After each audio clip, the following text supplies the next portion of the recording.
Alors,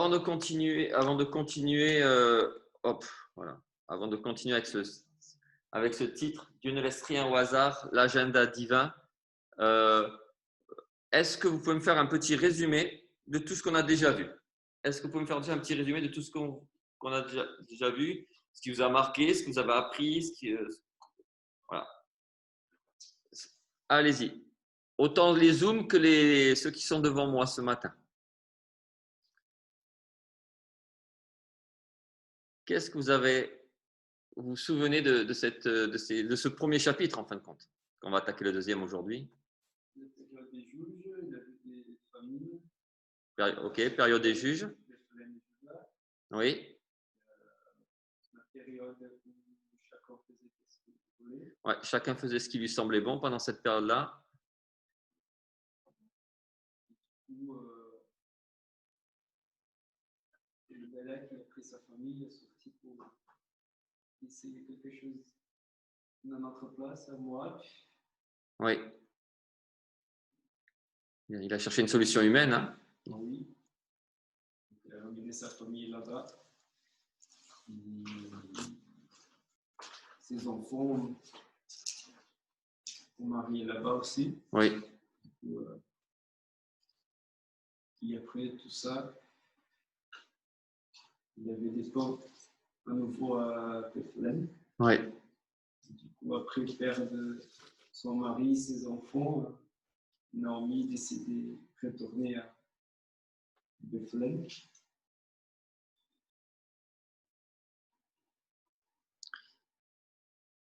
Donc il y a ce retour à Bethléem après quand même la mort de trois personnes. Et elle revient avec qui? Elle revient avec Ruth. Et Ruth, elle a quoi comme particularité? Elle est quoi comme origine? Moabite. C'était les amis des Israéliens ou pas trop? Pas trop, hein? Donc elle revient avec une femme qui pourrait être considérée comme une ennemie pour le peuple d'Israël. Ouais. Mais elle s'est bien attachée à sa belle-mère. Elle s'attache à sa belle-mère, oui. Oui. Elle a décidé de commencer une nouvelle vie, malgré la difficulté, les coutumes différentes, Oui. la langue différente. Oui. Oui.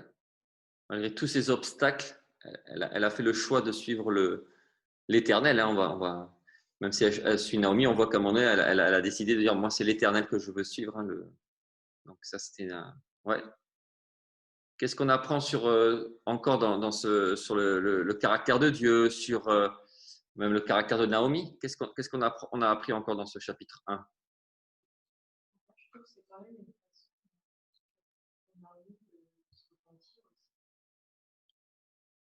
De retourner là-bas et de faire confiance à l'Éternel. Pour moi, c'est comme une forme de confiance. En tout cas, il y a un cheminement. Il y a quelque chose de dire je veux faire demi-tour, même si je pense que dans sa théologie, elle n'a pas tout compris, mais il y a au moins déjà ce cœur de dire on revient. Et je pense que c'est ça qui est bon, des fois, c'est ce cheminement. Même s'il y a une lutte intérieure, hein, on le voit qu'il y a un cœur amer contre Dieu, mais elle accepte la justice de Dieu. Elle n'a pas de problème à accepter la justice de Dieu, mais elle n'arrive pas à comprendre la grâce de Dieu qui est aussi pour elle. Elle dit que tu uses de bonté envers les autres, mais moi, de toute façon, j'ai fait déjà des mauvais choix, je n'ai plus droit à la grâce. Et c'est là que sa théologie n'est pas bonne à Naomi. Mais on ne peut pas lui enlever qu'elle croit quand même à un Dieu de justice, un Dieu qui corrige aussi, qui des fois amène à des situations, des épreuves dans notre vie pour nous apprendre à revenir à lui. C'est douloureux, mais c'est aussi une réalité. Mais elle n'est pas équilibrée parce qu'elle ne voit pas que Dieu peut aussi lui faire grâce. Et Dieu est en train de lui faire grâce devant ses yeux en la ramenant juste avec la postérité, comme j'avais dit, messianique. Hein, parce que Ruth va être quand même la postérité messianique. Donc, mais ça, elle ne le voit pas. Mais oui, pour moi, il y a un cheminement. Il y a un cheminement déjà vers ça. Sur le caractère de Dieu, qu'est-ce qu'on a appris sur le caractère de Dieu, sur notre Dieu tout-puissant que nous servons aujourd'hui? Qu'est-ce qu'on a appris à travers cette histoire sur son caractère qui ne change pas? Souverain, oui. Il fait grâce. Souverain, il fait grâce.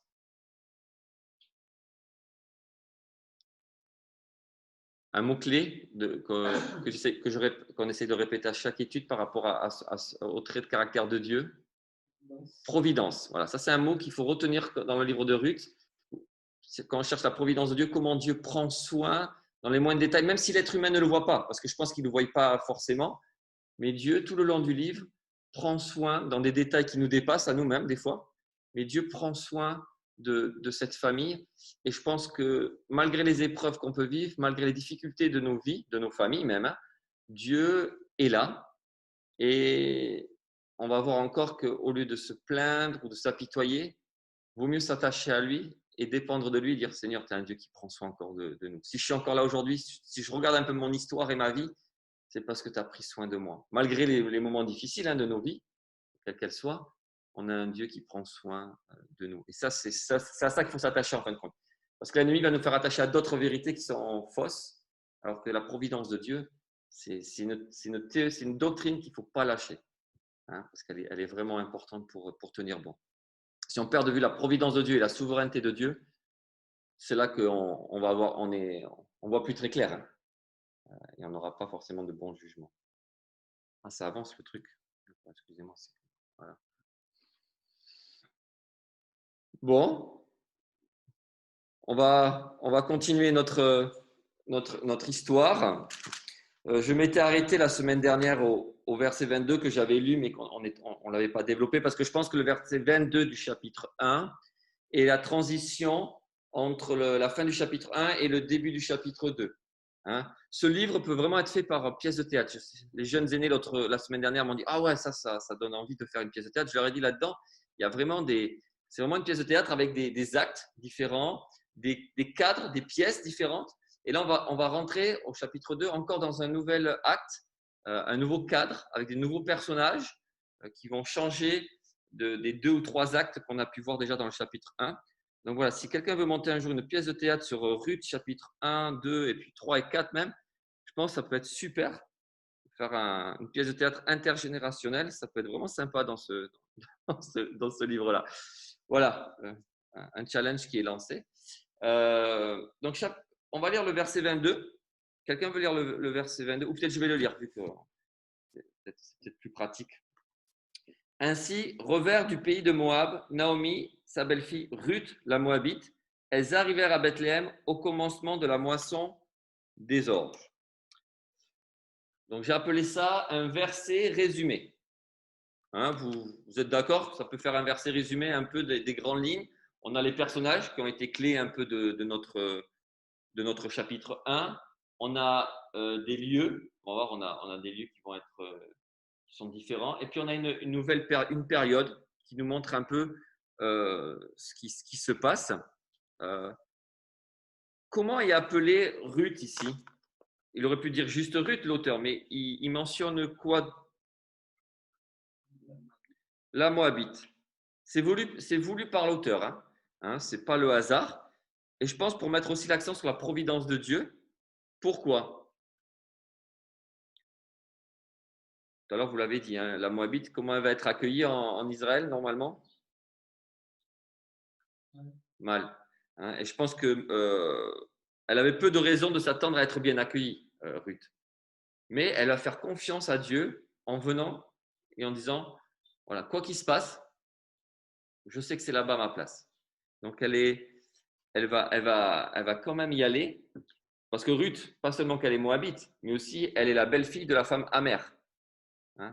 Donc, voilà, c'est sympa le CV pour arriver à Bethléem. Donc, nous avons nos 2 personnages, Naomi et Ruth, qui sont les personnages quand même clés de notre chapitre 1. On voit qu'elles arrivent à Bethléem, donc ça veut dire qu'il y avait un autre endroit avant, donc c'était Moab, donc il y a un retour. Donc ça, c'est nos 2 lieux que nous avons pu voir dans le chapitre 1. Et puis, on arrive à une période. La période, c'est quoi ici ? Elles arrivent à quelle période en Israël ? Elles arrivent au moment de la moisson des orges. Elles auraient pu arriver à n'importe quelle autre période, mais elles arrivent à cette période-là précisément. Et ce n'est pas le fruit du hasard encore, c'est la providence de Dieu. Elles arrivent à un moment donné où, pour des femmes démunies, presque des SDF, où elles n'avaient rien pour manger. elles arrivent à une période où elles vont peut-être pouvoir récolter des choses, parce qu'on va développer ça dans le chapitre 2, le fameux glanage, glaner, que les pauvres et les démunis avaient le droit en Israël. Donc, elles arrivent à une période très particulière qui n'est absolument pas le fruit du hasard. Ça fait partie déjà dès ce verset 22 du plan de l'agenda divin. Elles viennent à une période très précise que Dieu a voulu pour qu'elles ne soient pas sans rien pour manger. Donc ça, c'est des petits détails qui nous échappent, mais je trouve que c'est beau parce que pareil, des fois, on peut être dans des périodes de notre vie où Dieu va nous faire arriver à un moment donné précisément à tel moment, voilà, pour pourvoir à nos besoins. Pas forcément de nourriture, mais dans d'autres domaines, un travail, un besoin spirituel même des fois, qu'il fallait arriver là pour avoir écouter cette étude ou lire tel livre de la Bible, des fois que Dieu va nous diriger. On pourrait faire plein de parallèles avec ça. Donc Dieu nous conduit toujours des fois, pas des fois, mais il nous conduit souvent, on va dire, dans des moments pour notre bien en fin de compte. Et ça aussi, on peut ne pas le voir. Hein. Je ne sais pas si Naomi et Ruth ont perçu ça, que Dieu les faisait revenir à une période très précise pour qu'elles ne manquent de rien. Parce que c'est une promesse de la Bible. L'Éternel est mon berger, je ne manquerai de rien. C'est des vérités bibliques sur lesquelles il faut s'appuyer. Alors, on va parler un peu de cette récolte, parce que je pense que c'est important de toucher quelques mots sur cette récolte. Je vais vous demander de les apprendre tout par cœur pour la semaine prochaine et les réciter. Donc, hop.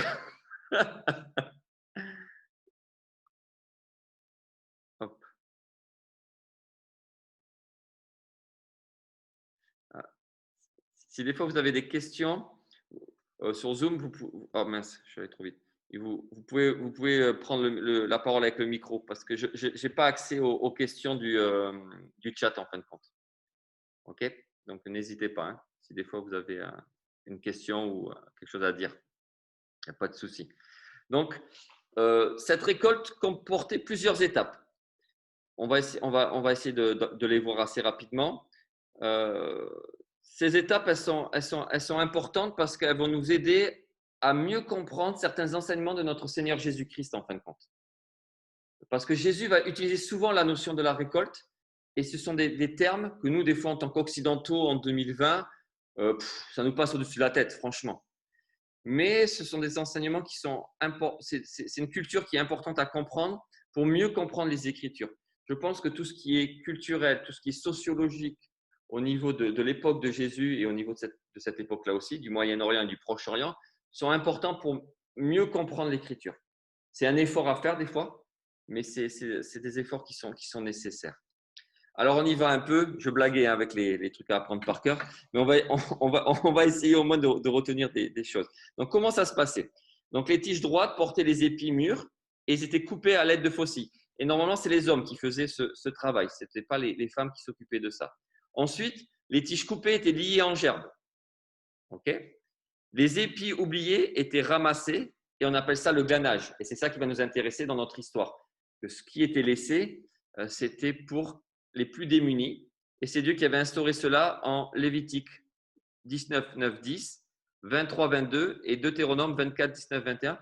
On va prendre le temps de lire ces textes-là. Je pense que c'est important de prendre le temps de lire ces textes-là parce qu'ils vont nous permettre de mieux comprendre notre passage et pourquoi Ruth va décider d'aller glaner. Et on va voir que Ruth, en tant que Moabite, avait la connaissance de la parole en fin de compte. Ça veut dire que même Naomi, qui était peut-être pas très juste dans sa compréhension ou dans la parole, elle a dû quand même enseigner sa belle-fille, ou elle a dû parler déjà de ça, parce que Ruth était au courant que quand on était démuni, quand on était veuve, on avait le droit à ça en Israël. Et si on était étrangère, aussi. On va voir ces textes-là. Donc, je vous invite à prendre Lévitique 19 et je vais lire les versets 9 à 10. Quand vous ferez la moisson dans votre pays, tu laisseras un coin de ton champ sans le moissonner, et tu ne ramasseras pas ce qui reste à glaner. Tu ne cueilleras pas non plus les grappes restées dans ta vigne, et tu ne ramasseras pas les grains qui en seront tombés. C'est assez clair. Tu abandonneras cela à qui? Aux pauvres et à l'étranger. Je suis l'Éternel, votre Dieu. Ce verset il est très fort parce qu'on voit un Dieu qui instaure quand même pas mal de conquêtes. qui va faire la guerre à des ennemis aussi, à des étrangers. Mais il y a aussi ce cœur de grâce et de compassion et de providence aussi de notre Dieu pour le pauvre, mais aussi l'étranger. Donc celui qui n'est pas israélite. C'est ça c'est beau quand même.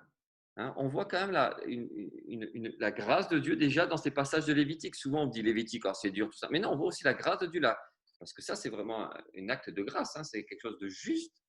Notre société aujourd'hui, si c'est mon terrain et que c'est à moi, tout ce qui tombe par terre, c'est à moi. Ce n'est pas pour le pauvre ni l'étranger. Que Dieu, non. Il dit à la personne, tu ne touches pas ça. C'est pour eux. Le problème, c'est qu'on est dans la période des juges. Et dans la période des juges, qu'est-ce qu'on faisait? Ce qu'on voulait, ce qui me semblait bon. Donc, ce qui me semble bon, c'est qu'il n'y a rien pour l'étranger, il n'y a rien pour le démuni, c'est que pour moi. Donc, c'est pour ça qu'on va voir que l'engagement de foi de Ruth est très grand en fin de compte. Parce qu'elle était obligée de demander autorisation dans cette période-là, on a l'impression, parce que ce n'était pas naturel de laisser tomber les choses, parce que les propriétaires gardaient tout pour eux et ils donnaient à rien aux démunis et encore moins aux étrangers. Parce que chacun faisait ce qui lui semblait bon, selon lui et pas selon l'Éternel. La loi de Lévitique avait disparu depuis un petit moment, je pense, dans la période des juges. Allez, l'autre passage qu'on peut regarder, qui est parallèle, 23-22, Lévitique 23-22.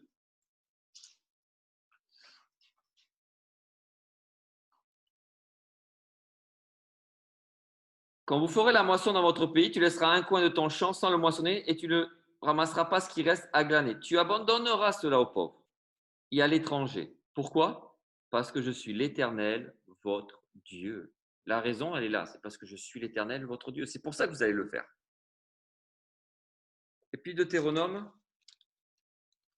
hop, nous apporte encore quelques informations. Deutéronome 24. 19 à 21.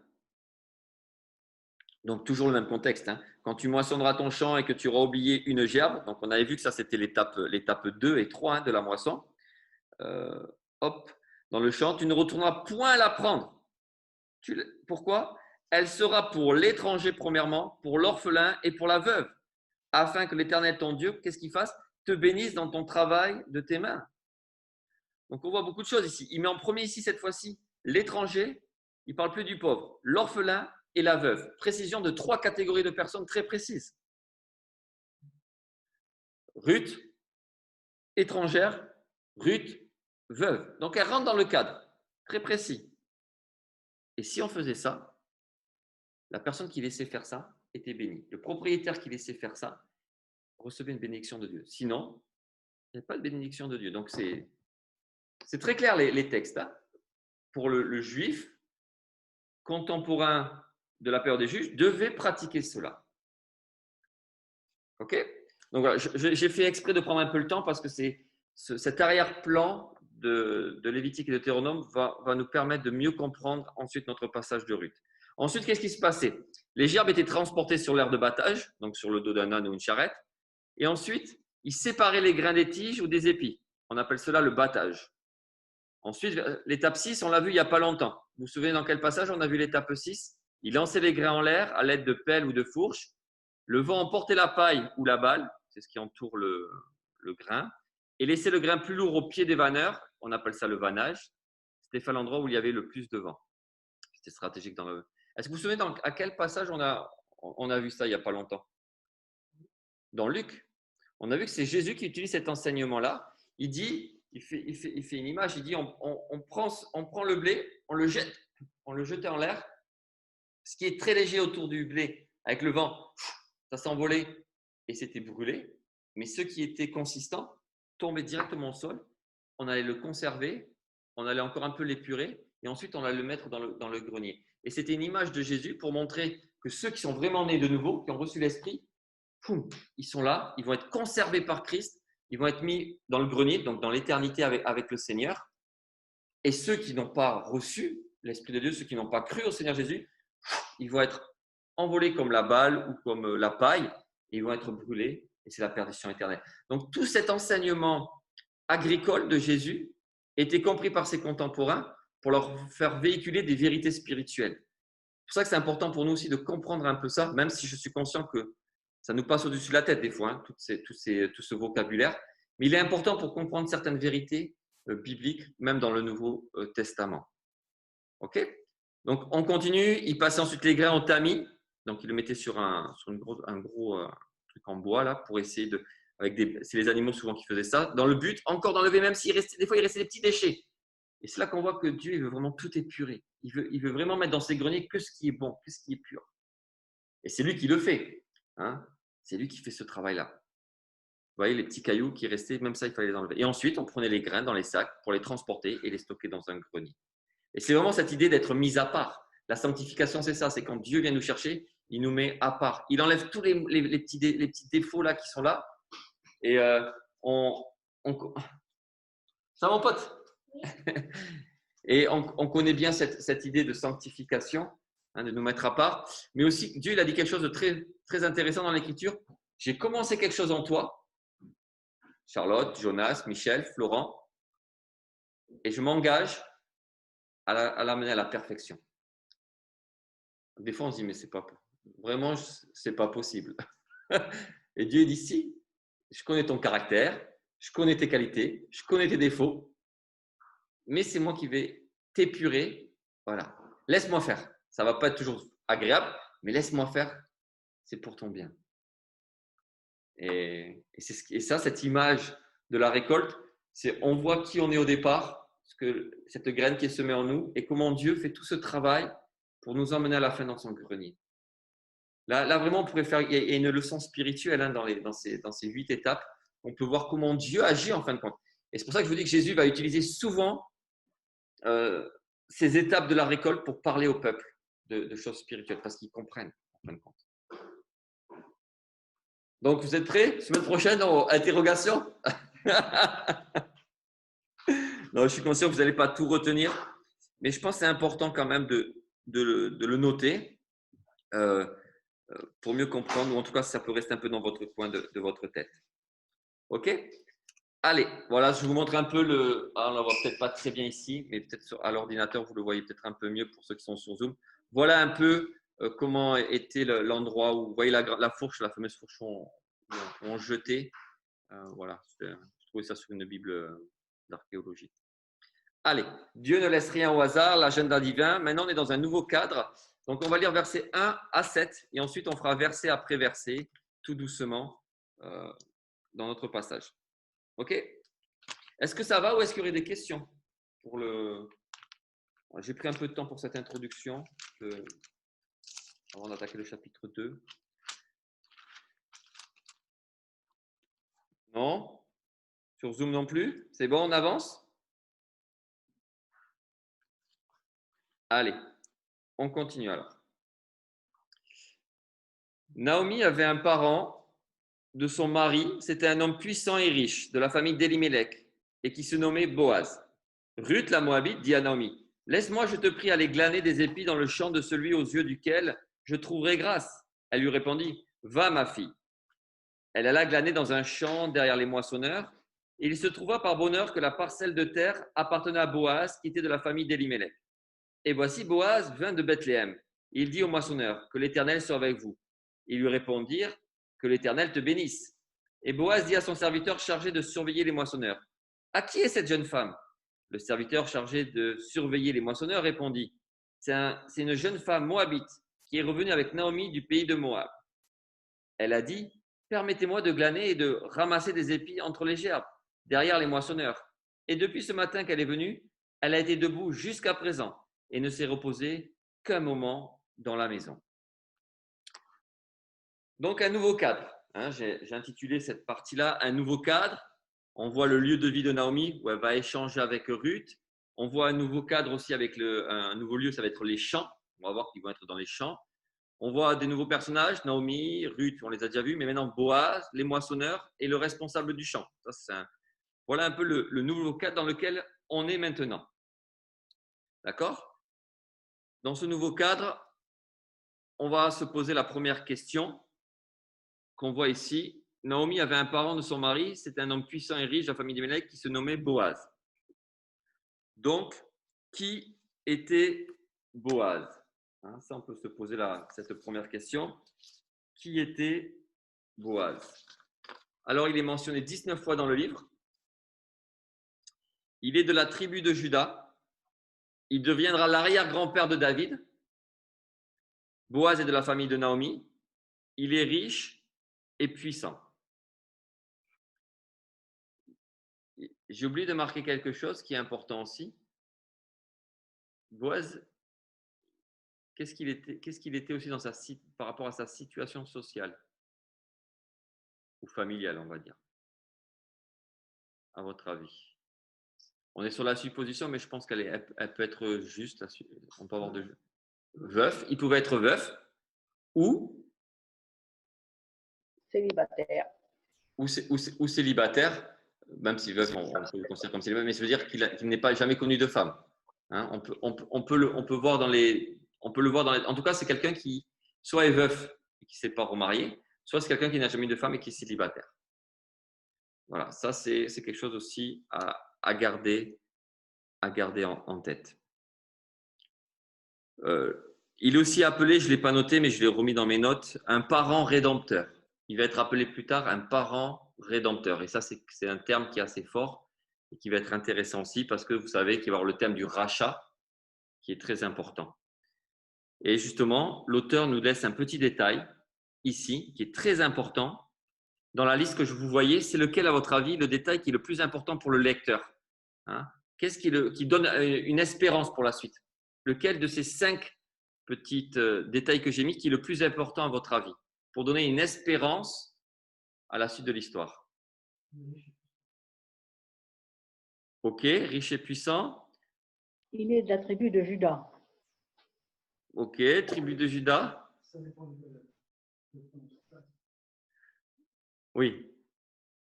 Bon, moi, je pensais qu'il était de la famille de Naomi, parce que s'il n'est pas de la famille de Naomi, tout ce il peut être riche et puissant, il n'y a pas de rachat possible. Il peut être de la tribu de Juda, il n'y a pas de rachat possible non plus. C'est étonnant comme moment. Ouais. L'éruption, là, comme ça, mentionne que. Et en plus, c'est écrit, on s'y traduit en hébreu, mais il est écrit, c'est Naomi avait un parent. Oui. Et puissant. Donc, ce parent, du temps de la famille, elle a oublié. Ah oui. Et c'est là qu'on voit qu'elle n'est pas opportuniste. C'est ça qui est intéressant, c'est qu'elle a peut-être oublié, ou si elle a oublié, elle ne revient pas vers lui directement quand elle arrive. Parce que souvent, certains ont pensé que Naomi allait être une opportuniste ou une manipulatrice avec Ruth, ce qui est archi faux dans le texte. Parce qu'on pensait que pendant cette famine, ouais. Elle refait appel à lui, oui. Qui quand même représente, comment dire ça, mais quelque chose de la présence de Dieu. Oui. Et alors que cette famille-là a oublié Dieu à ce moment-là. Oui. Et ce qui fait que. Ouais. Alors, pourquoi ne s'est pas rapproché de Boaz avant de partir? Ils ne se sont pas rapprochés avant de partir à Moab, alors qu'ils avaient quelqu'un sur place. Lui, il est resté. Ouais. Après, on ne sait pas trop l'âge non plus de Kajila. Peut-être qu'il était plus jeune, peut-être qu'il est dans les. Il doit être plus jeune, il doit être beaucoup plus jeune que Naomi déjà, je pense. Mais oui, bien sûr. Mais ce qui est intéressant dans ce que tu dis, c'est que même en rentrant, elle n'a pas fait appel à lui. Je pense qu'elle est tellement dans l'aveuglement aussi, elle est tellement dans la souffrance, dans l'amertume qu'elle ne veut plus rien avoir à faire avec ces choses-là. Mais l'auteur, lui, par contre, il met l'accent là-dessus, il dit Naomi, encore la providence de Dieu dans ce petit détail, Naomi avait un membre de sa famille qui était là. Et ça doit laisser un peu un goût au lecteur de la suite de l'histoire, de dire tiens, s'il y a un lien familial, dans la culture juive, la notion du rachat était claire. Ils avaient cette notion-là. Donc, il est en train de donner un petit piment à la suite de l'histoire. S'il y a un lien familial, s'il est célibataire, s'il est riche et puissant, s'il est de la tribu de Juda, tiens, il y a peut-être une espérance, il y a peut-être un avenir là. Ça fait beaucoup, hein? Pour la ça fait beaucoup. Mais c'est là encore pour vous montrer que juste dans ce verset, on voit toute la providence de Dieu. Et que tous ces petits détails de l'auteur ne sont pas le fruit du hasard non plus. Il est en train de planter le décor pour donner la dynamique de ce nouvel acte à partir de du chapitre 2. Il va sauver une famille et une lignée même, cet homme-là. Donc la notion du rachat, je ne vais pas y toucher aujourd'hui, ça sera plus tard. Mais je pense qu'il y a déjà un petit indice là qui est en train d'être donné par notre auteur. Il y a quelque chose qui va pouvoir se passer plus tard. Donc le texte nous dit aussi, comme l'a dit Michel, qu'il est aussi riche et puissant. Donc il a beaucoup de terres autour de Bethléem. Ça doit être sous-entendre ça aussi. On voit qu'il a plusieurs serviteurs. Donc un homme qui était influent. Le mot puissant est parfois utilisé dans le livre des Juges pour parler d'un héros sur le plan militaire. Certains ont voulu faire des parallèles. Moi, je ne m'avance pas là-dessus parce que ce n'est pas ce qui est caractérisé de la part de Boaz. Ce n'est pas parce qu'un mot est utilisé pour un tel personnage que forcément il va être pareil pour l'autre. Voilà. D'autres ont fait même un parallèle avec Jésus-Christ par rapport à Ésaïe 9, avec qu'il est le Dieu puissant, et du coup qui ont fait un parallèle aussi avec Boaz. Voilà. Je ne m'aventure pas trop là-dedans parce que ce mot puissant peut être utilisé pour plusieurs choses. Et c'est le contexte, à mon avis, qui définit ça aussi. Pour moi, l'idée aussi, c'est que cette notion de puissance elle est liée à une notion de compassion. Oui. Comme notre Dieu, en fait. Oui. Oui. C'est pas un Dieu qui est puissant pour écraser. Non. Un Dieu qui est puissant Pour voir. Ouais. Quand on évoque la puissance, souvent, c'est souvent accolé à cette notion d'assujettissement, d'emprise, alors que là, c'est une puissance protectrice. C'est très intéressant. Ouais. Donc, une puissance, pas pour écraser, une puissance protectrice, qui démontre encore la providence de Dieu. Une puissance qui a la capacité de pouvoir pourvoir et son caractère, tout à fait. C'est vraiment un trait de son caractère que Boaz reflète. Et on va voir, il le reflète parce qu'il connaît l'Éternel. On va le voir dans quelques versets. Donc, Naomi revient en tant que veuve et démunie, mais Dieu, dans sa providence, va prendre soin d'elle et de Ruth. Et ce verset 1 est en train de nous donner déjà des avant-goûts de tout cela. D'accord ? Versets 2 et 3. Donc, dans le verset 2 et 3, on va avoir un engagement de Ruth. C'est la deuxième fois où Ruth s'exprime dans le livre. Est-ce que vous vous souvenez la première fois où elle s'est exprimée ? C'était magnifique. Oui. Ouais, elle résiste à ça. Culturellement, il fallait le faire à cette époque-là. Elle résiste à sa belle-mère. C'est le verset 16 et 17. Vous vous souvenez, on avait développé un peu ce passage qui est coupé en 5 parties. La première partie, ne me presse pas, verset 16, de te laisser, de retourner loin de toi. Deuxième partie, où tu iras, j'irai, où tu demeureras, je demeurerai. Le verset clé, ton peuple sera mon peuple et ton Dieu sera mon Dieu. Quatrième partie, où tu mourras, je mourrai et j'y serai enterré. Et cinquième partie, que l'Éternel me traite dans toute sa rigueur si autre chose que la mort vient me séparer de toi. Beaucoup de théologiens, j'avais dit la semaine dernière, voient ces versets comme peut-être faisant partie des plus beaux versets énoncés par un païen ou une païenne dans l'Ancien Testament, une confession de foi et d'engagement qui émerveille en fin de compte, et pour montrer aussi que Dieu a déjà un intérêt pour les nations aussi. Une notion de radicalité. En fait. Oui, une notion de radicalité. Oui, et de foi dans le sens aussi, il n'y a pas l'ombre d'un doute sur cet engagement, sur cette détermination. Oui. Et donc une notion de pureté aussi. Oui. L'attachement oui. n'est pas mélangé, il n'y a pas encore des interrogations et puis avoir Orpah qui retourne. Oui. Et va vers l'avant, regarde devant. Non, c'est une femme de conviction, une femme qui va tenir ses engagements, une femme qui veut faire preuve de persévérance, malgré tout ce que ça implique, parce qu'il fallait tout abandonner. Et cette deuxième parole, moi, je la mets dans la dynamique de la première parole, en fin de compte. Elle est dans la continuité des paroles de foi et de dépendance à l'Éternel. Elle connaît ses droits par rapport à ce que Dieu avait dit concernant le gainage. Elle a entendu et retenu l'Écriture et elle y va. Ruth ne s'apitoie pas sur son sort. Elle croit et elle agit. C'est ça qui est fort chez cette femme-là, c'est que sa foi, sa théologie à elle, c'est je crois. Je crois Dieu sur parole. Il est l'Éternel, il a dit ça dans l'Écriture, donc, parce qu'il a dit, j'y vais. Et je crois que c'est très important pour nous encore aujourd'hui de croire Dieu sur parole. On a une grande connaissance de la doctrine de Dieu aujourd'hui, de la théologie. On appelle ce terme-là souvent la théologie. Maintenant, c'est qu'il ne faut pas qu'il y ait un décalage entre ma théologie et ma vie pratique en fin de compte. Je crois les vérités bibliques et je les mets en action.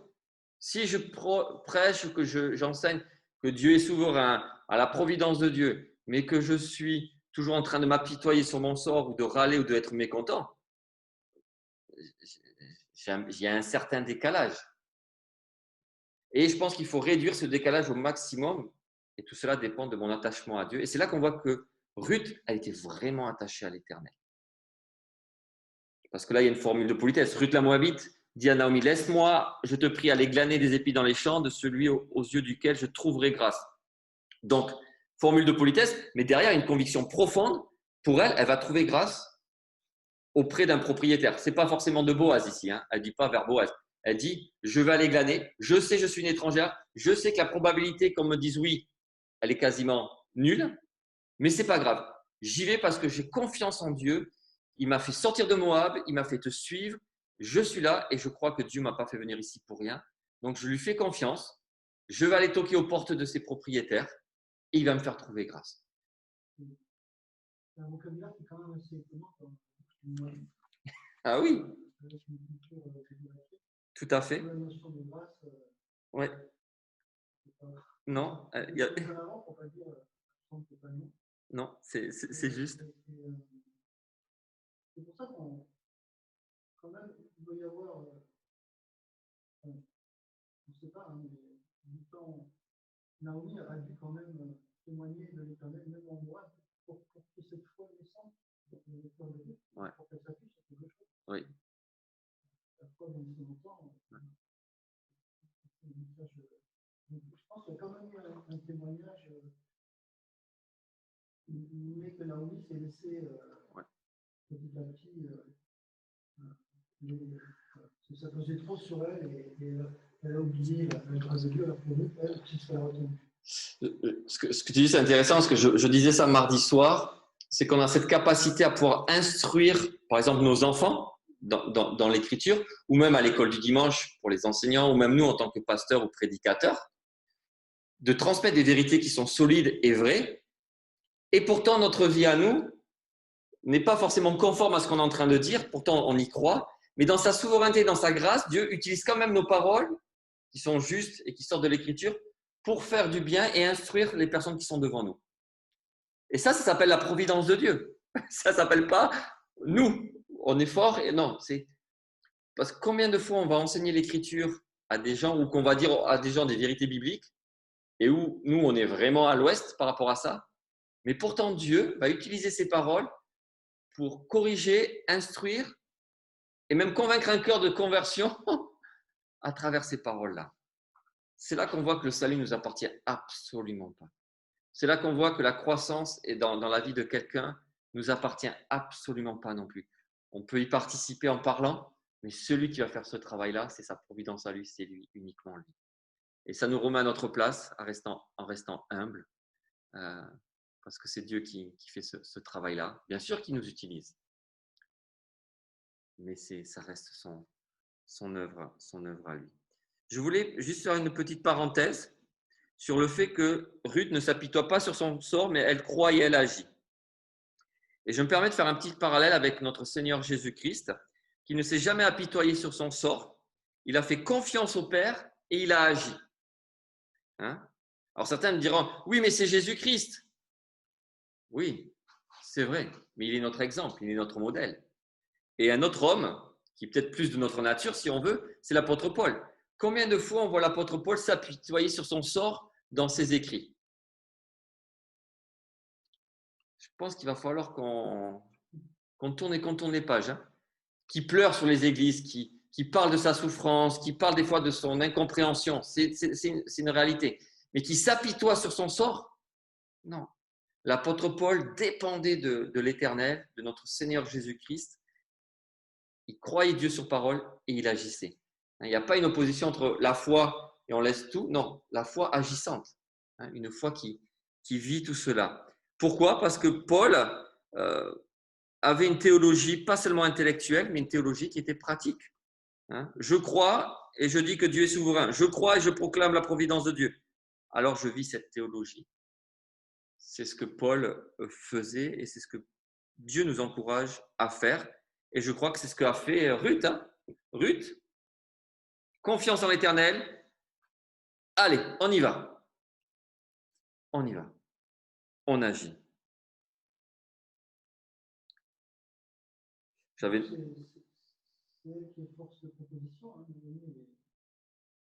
elle est passive. Ouais, j'ai l'impression que Naomi est en train de changer.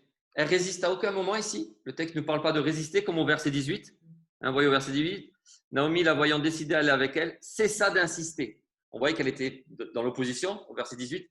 Elle insistait pour dire non, non, non, non. Puis à un moment, elle arrête.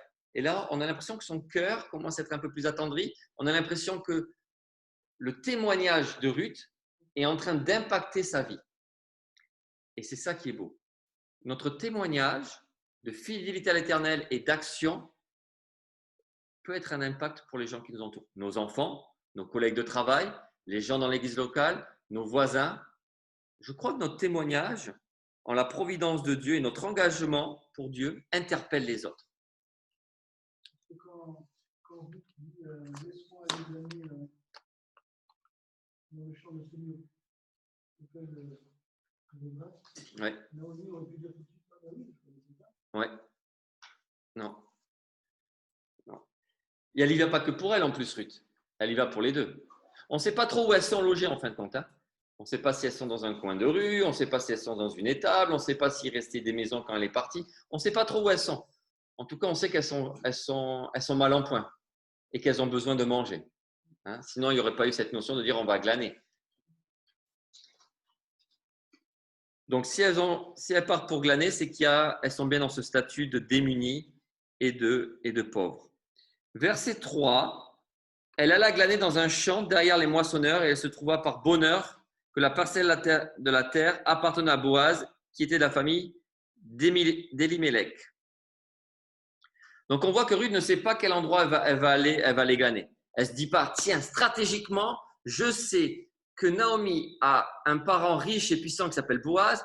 J'ai entendu dire que le champ, il est là-bas, à droite, à gauche, donc je vais partir là-bas, tac. Non, il n'y a pas d'opportunisme ici. Il n'y a pas de magouille ou de manipulation. Et on va voir qu'il n'y a pas de hasard non plus. Malgré que le texte, en fonction de vos traductions, moi j'ai le mot bonheur, il y en a qui ont peut-être le mot hasard dans vos traductions. Et on va revenir dans un instant sur qu'est-ce que veut dire ce mot-là. D'accord? Déjà, il faut enlever donc ces idées-là de opportunisme et de hasard. Non, Ruth, en fait, qu'est-ce qu'elle fait? Elle sort, elle voit des femmes qui partent pour glaner parce qu'elles sont dans cette situation de femmes démunies ou pauvres. Elle les suit. Et là, on pourrait dire, comme par hasard, dans notre expression française, eh bien, dis donc, elle se retrouve dans le champ de Boaz. Et par la suite, comme par hasard, Boaz va quitter sa demeure à Bethléem pour venir la voir. Et comme par hasard encore, Boaz va s'intéresser à cette fille qui est en train de glaner et qui est loin derrière les moissonneurs. C'est beaucoup de hasard quand même. Je crois que l'auteur ici, quand il marque par bonheur ou par hasard, beaucoup de théologiens pensent que c'est un sens plutôt ironique, justement pour montrer l'inverse. Vous savez, comme je viens de faire ici dans ma façon dans mon intonation, là, il n'y a pas d'intonation forcément, on n'arrive pas à l'entendre. Mais beaucoup de théologiens disent que c'est une déclaration ironique. Son but est d'éliminer les explications purement rationnelles et des expériences humaines dans le but d'affiner la compréhension du lecteur sur la providence de Dieu. Donc, le but, c'est vraiment de mettre en avant plutôt la providence de Dieu plutôt que de dire, regardez, ça fait quand même beaucoup de hasard. Elle tombe par hasard sur ce champ-là, ça, son retour. Donc, c'est plutôt ça le but de l'auteur ici, plutôt que le sens que nous, on lui donne des fois dans notre langue française. Parce qu'on voit que le hasard n'existe pas avec Dieu. Deux fois, alors, après, mais quand même, deux fois, verset 1 et verset 23, oui. il dit qu'il faisait partie de la famille d'Elimelech. Oui. Ça veut dire Dieu est mon roi. Ouais. Donc, cette notion de. Il est là. Ouais. Et l'auteur, n'oubliez pas qu'au verset 6, avait montré que c'est Dieu qui a arrêté la famine et c'est lui qui était là. Donc, pour l'auteur, à aucun moment dans sa tête, c'est le hasard. C'est Dieu qui est au contrôle de tout. Et donc là, c'est pour ça qu'ici, on pense plutôt à un style rhétorique avec un style ironique dans notre passage. Et puis, bien sûr, la suite de l'histoire nous montre que Dieu ne laisse rien au hasard. Voilà. Juste peut-être un petit élément sur le caractère de cette femme-là, dans le verset 3. Une femme vaillante, j'ai noté. Ça vous va? Parce que glaner, c'était quelque chose qui était fatigant, épuisant. Donc, une femme vaillante, une femme qui agit. C'était un travail qui était épuisant et humiliant aussi, parce qu'on te regardait quand tu faisais ce travail. Tu savais que les gens allaient te regarder. Tu étais vraiment derrière tout le monde et tu étais considéré comme les pauvres, les moins que rien. Donc, il fallait quand même oser y aller. Donc, et en plus, étrangère. Hein? Donc, il n'y avait rien pour toi là-dedans. Et pourtant, cette femme-là, elle ne cherche pas la gloire, elle ne cherche pas à être vue, elle cherche à aller chercher surtout à manger pour pourvoir aux besoins de sa belle-mère et de elle aussi. Donc, pas de place à l'oisiveté ici. Beaucoup de sueur. Pas de place à l'oisiveté pour cette femme. Ça vous fait penser à quel proverbe quand on parle de ça? Un proverbe connu. Souvent, quand on parle des… Le psaume 31, le proverbe 31, tout à fait. Hein, souvent appelé, on appelle ça… On lui donne souvent un nom à ce proverbe. Vous savez comment on l'appelle? Souvent la femme vertueuse. Hein, souvent, c'est un titre qui est donné. Allez, on continue. Comme par hasard, Boaz arrive. Oh là là, elle est sympa cette histoire. Et voici, Boaz vint de Bethléem. Il dit au moissonneur que l'Éternel soit avec vous. Et ils lui répondirent que l'Éternel te bénisse. Donc, on voit qu'elle est dans le champ de Boaz. Et maintenant, voilà que Boaz vient le jour où Ruth est en train de glaner. Est-ce que vous pensez que Boaz venait tous les 4 matins dans ses champs loin de Bethléem, où il préférait rester dans sa demeure tranquillement à Bethléem ou à s'occuper à ses affaires, à son commerce peut-être? Plutôt lui, il était plutôt en train de négocier le prix des sacs de blé plutôt que d'aller voir comment ils étaient récoltés.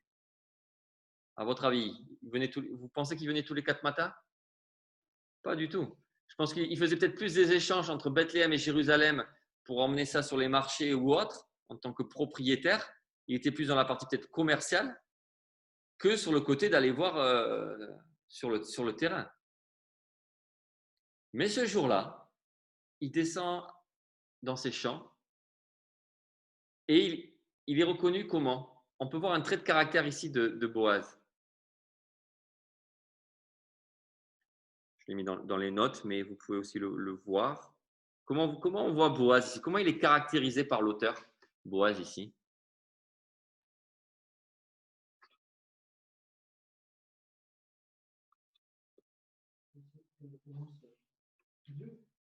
Oui, il fait référence à Dieu. Donc, un homme qui connaît l'Éternel. Un homme qui connaît l'Éternel. Un maître qui connaît l'Éternel. Un maître qui est respecté par ses ouvriers. Qui est proche d'eux. Un maître qui fait du bien à ses ouvriers. Un maître qui ressemble un peu à l'image de Dieu. Un Dieu compatissant. Un Dieu qui aime. Puissant et proche. C'est là, je pense que ce verset caractérise bien que, comme tu disais tout à l'heure, Michel, ce n'est pas une puissance qui écrase, c'est une puissance qui fait du bien et qui prend soin. Malheureusement, aujourd'hui, dès qu'on a un peu de puissance ou de notoriété, tout de suite, on veut montrer ça aux autres et on veut écraser les autres, alors qu'au contraire, on devrait rester encore humble. Notre Seigneur Jésus-Christ était tout puissant, et pourtant, il a démontré l'humilité. Sur la croix, il aurait pu fracasser tout le monde. Si tu es Dieu, si le Fils de Dieu, vas-y, fais ça. À Gethsémane, il leur a juste montré. Où est Jésus? Il a juste dit, moi je suis. Et apparemment, selon le texte, c'est 500 personnes qui sont tombées par terre. 500 soldats. En disant, moi je suis, sont tous tombés par terre. Il lui repose la question. Il dit encore moi je suis, et cette fois-ci il contrôle sa puissance et tout le monde reste debout. Donc c'est pour montrer à quel point Jésus pouvait faire ce qu'il voulait. Mais malgré dans sa puissance, il a démontré son amour et sa compassion pour aller jusqu'au bout sur la croix à cause de nos péchés à nous. Donc en tout cas, Boaz était un maître qui connaissait l'Éternel et qui respectait ses ouvriers. Et c'est encourageant parce qu'il ne faut pas oublier dans quelle période on est. On est dans la période des juges, et dans les juges, chacun faisait ce qui lui semblait bon. Et à mon avis, tout le monde voulait bien servir tout le monde et avoir de la puissance sur les autres et écraser les autres. Ce n'est pas le cas de Boaz. Donc on voit qu'il y a des petites lumières quand même dans ce passage de cette période des juges. Ensuite, verset 5. Vous avez peut-être vu le film Coup de foudre à Notting Hill. Moi, j'ai appelé ça Coup de foudre à Bethléem. Boaz dit à son serviteur chargé de surveiller les moissonneurs, « À qui est cette jeune femme ?» Alors là, je vous laisse faire votre choix. Est-ce que Boaz est attiré par la beauté de Ruth ou par son rythme de travail? Ça, vous faites votre choix, le texte ne nous le dit pas. En tout cas, une chose est sûre, c'est son regard se porte vers elle. Providence de Dieu. Ou encore le hasard, je ne sais pas. Hein, mais Dieu suscite dans le cœur de Boaz le désir de regarder Ruth.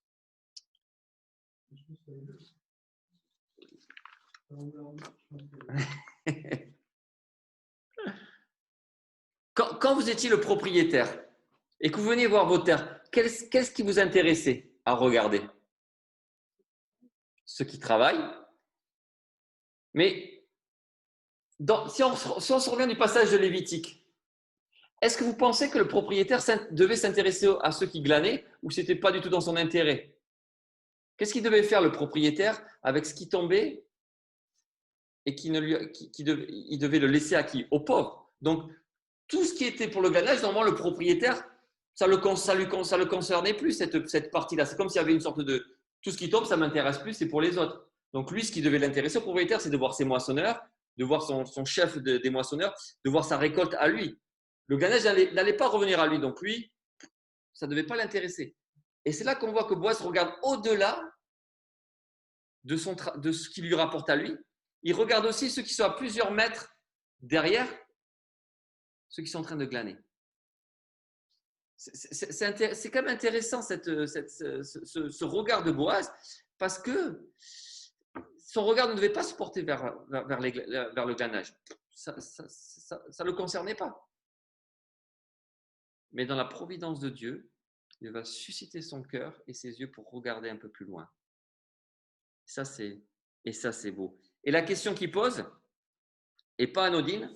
À qui appartient cette femme? C'est ce que vous voyez dans notre texte, lui, peut-être un peu dit différemment. À qui est cette jeune fille? Mais littéralement, c'est à qui appartient cette femme? Ou plutôt, de qui est-elle la fille ou la femme?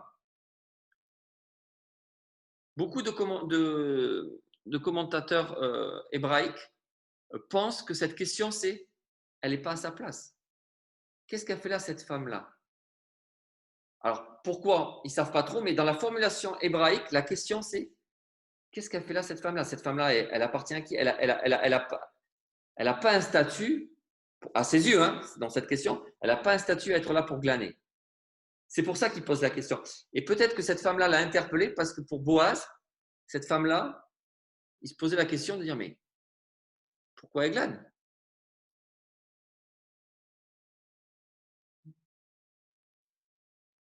Réponse du serviteur chargé de surveiller. Il répond quoi? Description de Ruth par le responsable du champ. Elle appartient à Naomi. C'est une étrangère, moabite. Elle est vaillante, elle est fidèle. On reviendra sur les derniers traits de caractère après. Donc là, il lui dit, c'est une jeune femme moabite.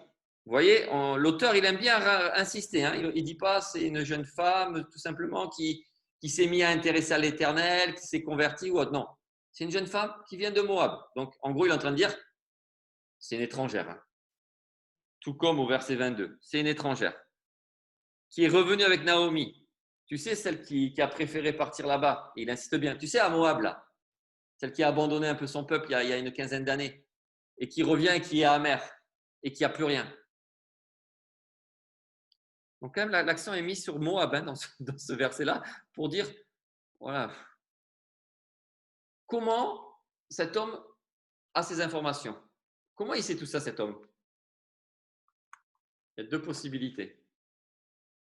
Une est dans le texte, l'autre, c'est une supposition de Florent.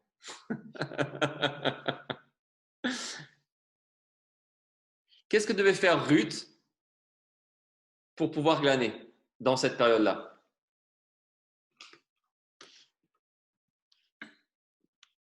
Regardez le verset 7.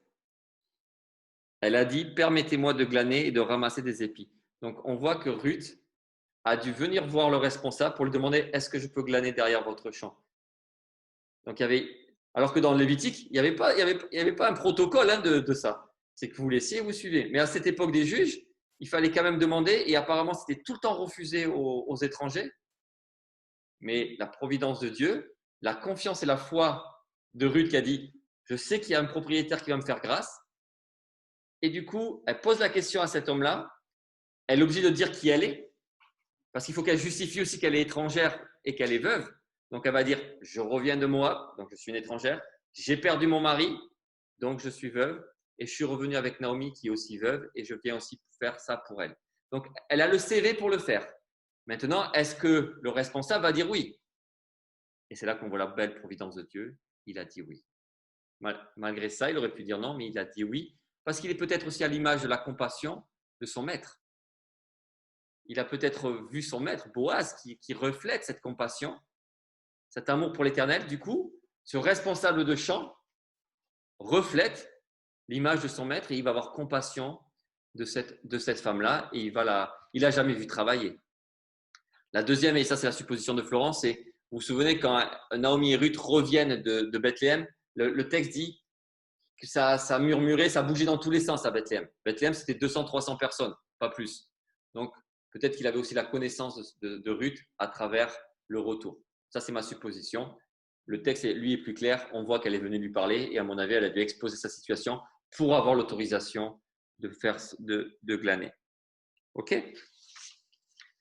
Ensuite, je dis qu'elle est vaillante et elle est fidèle. Je dis ça pourquoi? Regardez la fin du verset 7.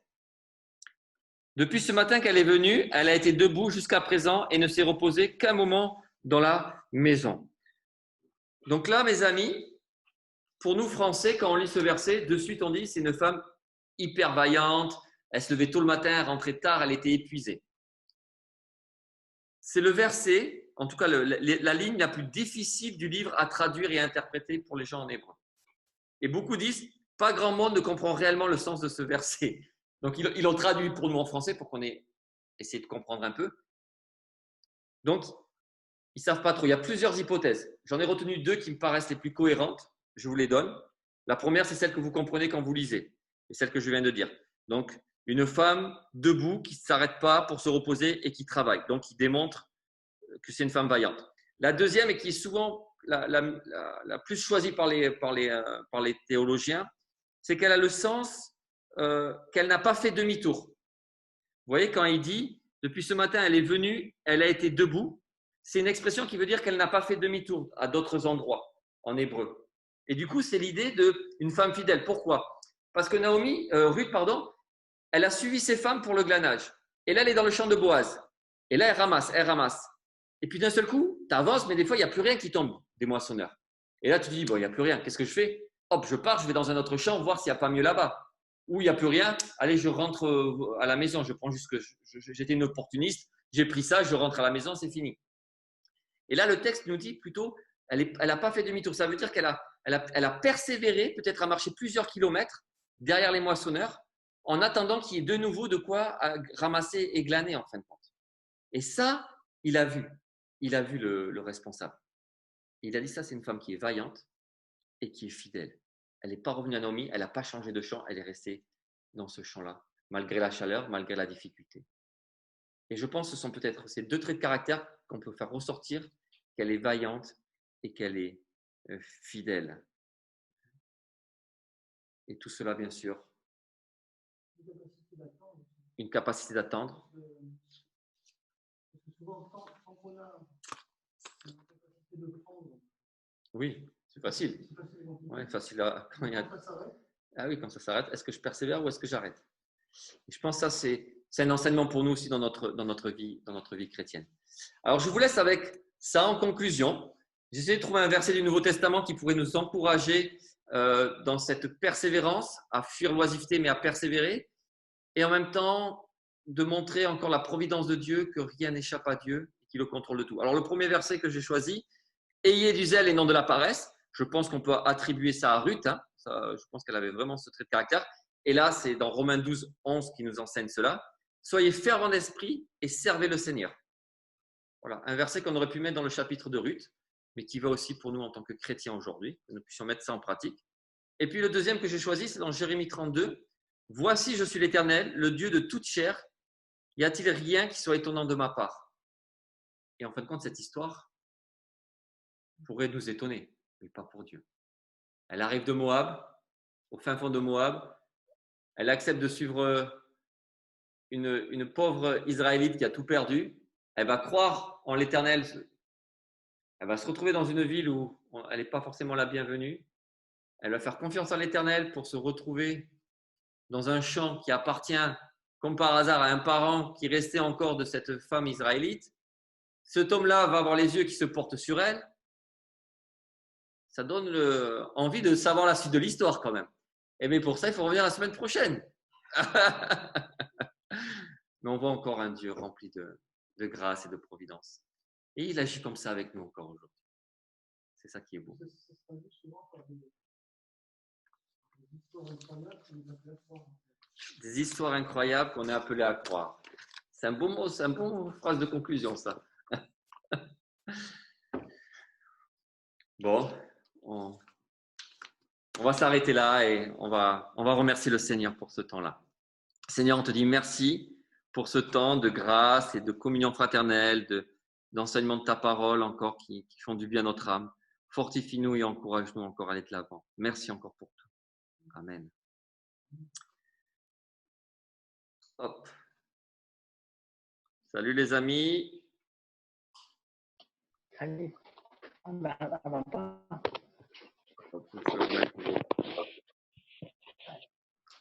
Salut.